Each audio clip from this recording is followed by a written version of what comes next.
Street in South Buffalo tonight. Let me tell you where we're at. Maurice Street, just south of the 190 between Bailey and Smith Street. We are live here tonight. This scene is very active and happening as we speak. As we can see here now, firefighters going at a much safer area. They're going on ladders. They're dousing this fire. It's still raging.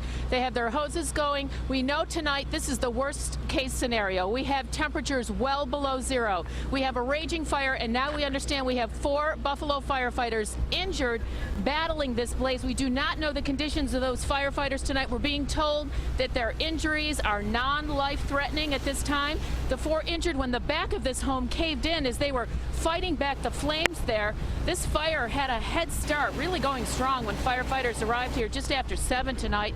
The fire chief says firefighters entered the home through the back to attack those flames, but the structure immediately collapsed and 4 firefighters were struck with all kinds of debris.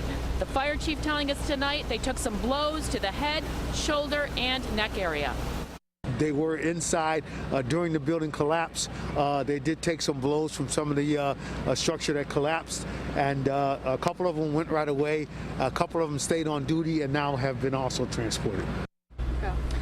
All right, again, we do not know the conditions of those 4 Buffalo firefighters who were injured tonight. They are being treated at this hour at ECMC. The chief telling us tonight he is hoping and praying that they are all okay. And I want to bring my colleague Jill Perkins in because she's covering another aspect of this fire. It's a completely horrendous situation to be dealing with tonight, and they're now also dealing with these bitterly cold temperatures and water problems as well. Absolutely, Joanna. With temperatures well below zero, you can imagine that didn't make things any easier. Crews attempting to tackle this blaze, doing so as they walked around in a foot of freezing water. The extreme weather so bad that Buffalo Fire had to call in their rehab unit so firefighters could go inside and warm up and get ready to come out and start trying to tackle it again.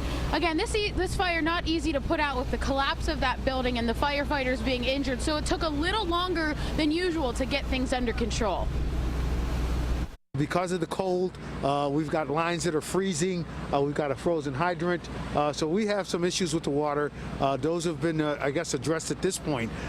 You know, picking up the lines that are laying out here in this ice and that's going to be a tough job also. Yeah, the fire commissioner says additional companies will be brought in at a later time to help with the cleanup of equipment. But again, the temperature is bitterly cold out here, making things very hard for firefighters as they already had a hard job to begin with. As you mentioned, 4 of them injured. We're working to learn their conditions, and we'll bring you that information later on tonight. Things are not going to wrap up here anytime soon. This is one stubborn fire. The temperature's not helping them put this out at all. Again, we have 4 Buffalo firefighters who were injured battling this fire. They went inside this home to try to get to the flames, and immediately the back of this home collapsed and they got hit with a lot of debris. We're told, you know, hits, blows to the head, blows to the shoulder, blows to the neck. All 4 now being treated at ECMC at this hour. We'll continue following this story right here on Eyewitness News and at WKBW.com, and again tomorrow morning. Reporting live now from South Buffalo, Joanna Passeri, 7 Eyewitness News.